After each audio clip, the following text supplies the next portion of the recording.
మేషరాశి యందు అశ్విని నక్షత్రము 4 పాదములు, భరణీ నక్షత్రము 4 పాదములు, కృత్తికా నక్షత్రము మొదటి పాదము ఉన్నాయి. ఈ రాశి వారికి ఆదాయము 2 గాను, వ్యయము 14 గాను, రాజపూజ్యము 5 గాను, అవమానము 7 గాను కనబడుతున్నాయి. ఈ రాశి వారికి ఈ సంవత్సరము రవి, కుజుడు, గురుడు విశేషమైనటువంటి సత్ఫలితాలని, శనేశ్వరుడి యొక్క రాక మీనరాశిలోకి రావడం వలన ఏలినాటి శనేశ్వర స్వామి వారి యొక్క గమనము ప్రథమ అంకము ప్రారంభము అవుతున్నది. వీళ్ళకి ఈ రాశి వారికి ఈ సంవత్సరము అన్ని విధాలుగా పూర్వ సంవత్సరం కంటే కూడా అధికమైనటువంటి మంచి ఫలితాలు కలిగి ఉంటారు. గురుడి యొక్క సంచారాన్ని అనుసరించి చిన్నపాటి లోటుపాట్లు ఉన్నప్పటికీ ఆ లోటుపాట్లు అధిగమించి మీ రంగాలలో మీరు మీ ప్రాముఖ్యతను చాటుకోగలుగుతారు. మీరు పెట్టినటువంటి ఇన్వెస్ట్మెంట్లు ఏవైతే ఉన్నాయో అవి లాభాన్ని చేకూర్చే దిశగా మళ్ళీ మీకు చేతికి తిరిగి వస్తాయి. చాలా కాలం నుంచి చేస్తున్న ప్రయత్నాలు, ఒక స్థిరాస్తి అమ్మకం కోసం చేసే ప్రయత్నాలు సత్ఫలితం ఇచ్చి మిమ్మల్ని చక్కగా ముందుకు నడిపిస్తాయి. మీ శక్తి సామర్థ్యాలు, మీ నిర్ణయం యొక్క ఆ సత్ఫలితాలు, మీ నిర్ణయం యొక్క సాధికారత సమాజము గుర్తించేందుకు అవకాశం ఏర్పడుతుంది. జీవిత భాగస్వామితో చర్చించి మీరు తీసుకునేటువంటి నిర్ణయాలు మీకు బహుళ ప్రయోజనాన్ని కలిగించి మీ కుటుంబ జీవితంలో ఒక అన్యోన్యతని, ఒక ఆనందాన్ని చేకూరుస్తాయి. భూ సంబంధ వ్యాపారాలు, లోహ సంబంధ వ్యాపారాలు చాలా లాభదాయకంగా ముందుకు సాగుతాయి. ఇన్నాళ్ళ నుంచి పెట్టినటువంటి పెట్టుబడి కాస్త ఫలితాలు సరిగ్గా ఇవ్వనటువంటి ఆ పరిస్థితుల్ని అధిగమించి విశేషమైనటువంటి ఉత్తమ ఫలితాల వైపు మీరు అడుగులు వేస్తారు. భూ, గృహ, వాహన యోగాలు తప్పనిసరిగా మీకు లభిస్తాయి.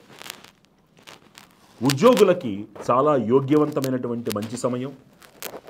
ప్రమోషన్లు, మీరు కోరుకున్నటువంటి బదిలీలతోటి మీరు కుటుంబ జీవనాన్ని సంతోషంగా జీవించగలుగుతారు.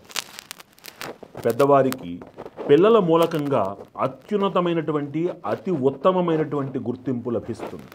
ప్రభుత్వ రంగాలలో ఉండి సలహాదారు స్థితిలో ఉన్నటువంటి పెద్దవాళ్ళు చాలా విశేషమైనటువంటి గుర్తింపుని పొందుతారు. రాజకీయ నాయకులు తప్పనిసరిగా పదవిని పొందుతారు. కళారంగాల వాళ్ళకి చాలా అనుకూలమైనటువంటి సమయం. ఈ సంవత్సరం కొద్దిపాటి ఒడిదుడుకులు ఉన్నా అన్నిటినీ మీరు అధిగమించగలుగుతారు. చక్కటి అవకాశాలతోటి ఆదాయ మార్గాల్ని వెతుక్కుంటారు. వ్యాపారస్తులకి చాలా అనుకూలమైనటువంటి సమయంగా కనబడుతోంది. కొత్త వ్యాపారాలు పూర్వార్ధంలో కంటే ఉత్తరార్ధంలో మేలైనటువంటి ఫలితాలను ఇస్తాయి. గ్యారంటీ సంతకాలు పెట్టడానికి కొంచెం దూరంగా ఉండండి. దగ్గరికి తీసుకునేటప్పుడు వ్యక్తిని 10 సార్లు విచారించి భాగస్వామిగా పెట్టుకోండి. అందరినీ నమ్మకండి. ఆరోగ్యం విషయంలో తగినంత జాగ్రత్త చాలా అవసరం. చిన్నపాటి సమస్యలు ఇంతకాలం మిమ్మల్ని వేధిస్తున్నవి ఇప్పుడు బయటపడేటువంటి అవకాశం ఉంటుంది. కాబట్టి ప్రమాదము కాకపోయినా జాగ్రత్తగా ఉండాలి. రైతులకి చక్కటి దిగుబడితోటి ఆదాయ మార్గం పెంచుకునేందుకు అవకాశం ఏర్పడుతుంది. క్రీడాకారులకి ప్రోత్సాహకరంగా ఉంటుంది. అన్ని విధాల యోగ్యమైనటువంటి ఒక సంవత్సరముగా, చేపట్టినదల్లా బంగారంగా మార్చుకునేటువంటి అదృష్ట సమయముగా మనం స్పష్టంగా ఈ సంవత్సరాన్ని మేషరాశి వారికి చెప్పవచ్చు. ఈ రాశిలో పుట్టినటువంటి స్త్రీలకి మనశ్శాంతి, ఆరోగ్యం విషయంలో కొద్దిగా జాగ్రత్తగా ఉండాలి. అలా అని అదేదో పరిపూర్తిగా అదేదో వ్యతిరేకత అని కాదు. అక్కడ ఎక్కువ ఆలోచనలు చేయడం అనేటువంటిది, తర్వాత కుటుంబ విషయంలో ఎక్కువగా ఆలోచన చేయడం అనేటువంటిది జరుగుతుంది. కాబట్టి మీరు ఆందోళన చెందవలసినటువంటి అవసరం లేకుండానే మీ భర్త, పిల్లలు విశేషమైనటువంటి గుర్తింపుతోటి సమాజంలో మీకు మంచి పేరు ప్రఖ్యాతులను తీసుకొచ్చే అవకాశం కనబడుతుంది.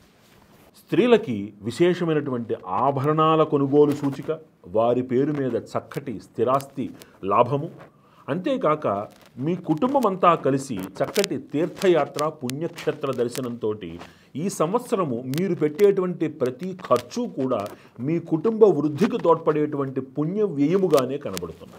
స్థూలంగా ఈ రాశి వారికి ఈ సంవత్సరము చాలా విశేషమైనటువంటి సానుకూల అంశాలు అధికంగా కనబడుతున్నాయి. ఈ రాశివారు ప్రతి నెలలో ఒక శనివారం నాడు శనేశ్వరుడికి తైలాభిషేకం చేయించటం, పూర్వార్ధంలో ఒకసారి ఉత్తరార్ధంలో ఒకసారి మన్యు పాశుపత అభిషేకము కానీ మన్యు పాశుపత హోమము కానీ మీ స్వగృహంలో చేయించుకోవడం, నెలలో ఒక శనివారం నాడు ఆంజనేయ స్వామి వారికి ఆకుపూజ చేయించుకోవడము చాలా చాలా ముఖ్యమైనటువంటి పరిహారం. ఈ పరిహారాలను ఆచరించి ఈ రాశివారు మరిన్ని సత్ఫలితాలు పొందాలి అని మనస్ఫూర్తిగా కోరుకుంటూ